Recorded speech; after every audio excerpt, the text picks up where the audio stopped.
Hi, everyone. Happy Monday. Um, might not be happy for you if you're in a job search. You might be thinking, gosh, I have so much to do this week, or I just don't want to apply to jobs anymore. And I totally get that. I was on with a client this morning, and it's really interesting how even clients that I'm working with can pendulum very quickly to scarcity, right? Like having a strategy, going after it. And then if things take longer than we expect, then it's like, oh, well, I need to go chase after this thing. And I think um, it's hard to stay motivated when you're doing a lot of different things and not seeing results.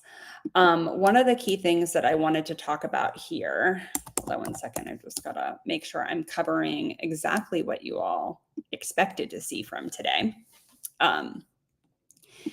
is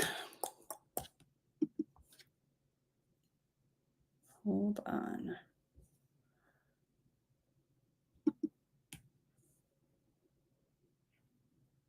The invisible resume strategy. Okay. I also want to hit on cover letters as well because I've been getting a lot of questions about cover letters. So, um, a lot of people feel that their resume is invisible.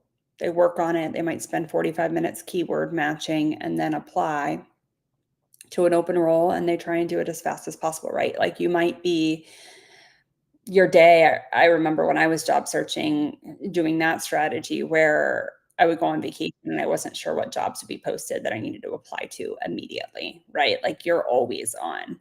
And not to mention that you might not ever hear back on most of those. You'll hear back on like 1 to 3% of them potentially in terms of an interview. So like it's a really daunting task to look at that and it does make you feel invisible. Um Now, here's what I told my client today. One was, um, find one job. If you really want to apply and you feel like FOMO of missing out, find one job a day that you really want.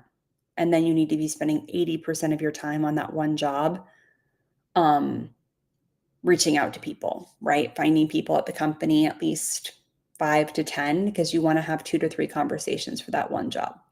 And this is where I say, like, you have to really, really want it to get a job now because it takes so much. You have to really, really want that job because it takes so much time now to stand out and not be invisible for that job. And so that's where if you're trying to apply for 5, 10 jobs a day and just submitting them, it is going to be a resume black hole for the most part. And so um it can also be tricky if you're trying to do that much networking on 5 to 10 jobs that came available that day.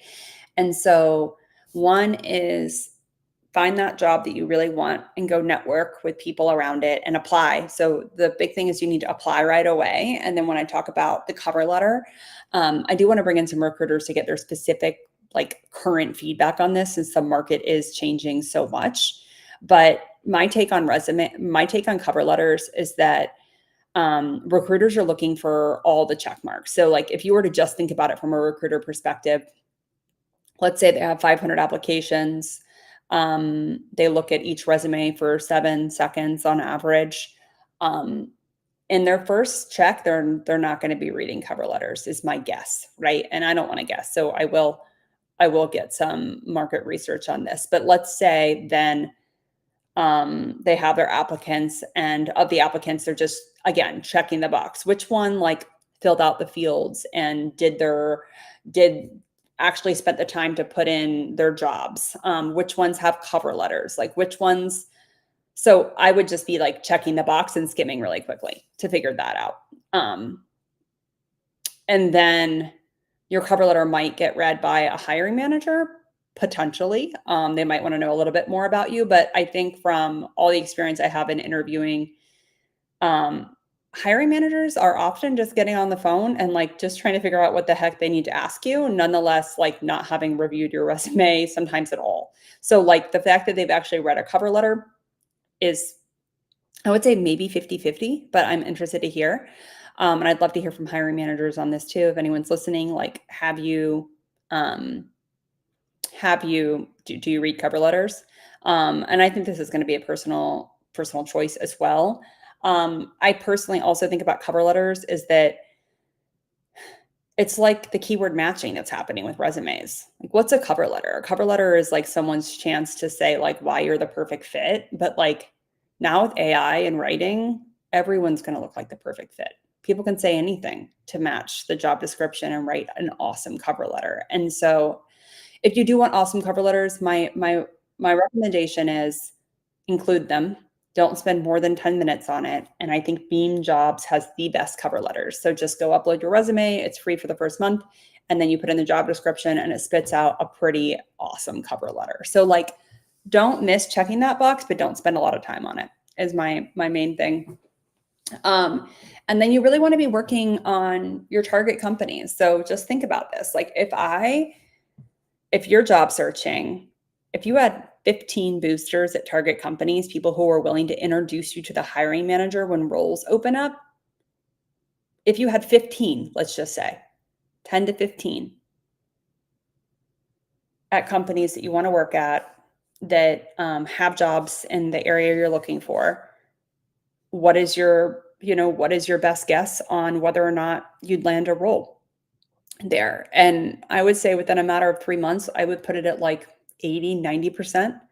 And so I think about it in tennis, and I was just at a tennis tournament last week, but you can tell who's doing well in the match by not even looking at the score, because you can see who's controlling the point, who's staying right there and always in the right spot, and who's being chased, who's having to chase down the ball left and right. And so you're not controlling the point when you're just applying to stuff online, right? You're like me on vacation, bringing your computer to see which jobs are there to make sure you can apply just in the right time. Like, that's not controlling the point. If you want to control the point and really get to know and like be in the right spot for the companies you want to work at, for jobs you actually want, you have to have a targeted strategy. You have to look at the target companies you want to work for and create a booster effect within those companies. And so that's my number one recommendation to you, to not feel invisible, is to do that. I also have some really good handouts on this. So message me if you want them. I've made a visibility handout, but another reason, on a cold application strategy, if that's what you're focused on, and even, on your LinkedIn, is if you just have experience. So most resumes are written like, or in LinkedIn's, is someone's personal example of what they did and what was the most impactful in their experience. And so this can sound like really good if you have measurement bullets, you have measurement on what you did. But if it's not in a way that someone would understand or care about, because it's not something they're trying to work on for the year, it's going to fall flat. And so that's the biggest thing. It's like, how can you silver platter something to make it really easy as to why you're a good fit for the role? This is why I love skill-based resumes. Love, love, love. It can be a little difficult when you're applying online, but if you have a referral, someone's referring you and you have a skill-based resume, it's going to be very clear to them why you can do the role, because your skills should be the same. The skills should match pretty well to what the job description says, and they're going to be like, oh, this person's actually a good fit. I'm actually helping out this hiring manager by referring them. Looks like I'm not wearing a top. So yeah, I hope that's helpful. It's a lot for one day, but the big takeaways are: write cover letters. Don't spend more than 10 minutes. Apply to one job a day that you really, really want and go after it. And don't forget your target companies. Like, you can land a job that you want in this market. You don't have to consider going down a role or a contract unless you absolutely need to financially.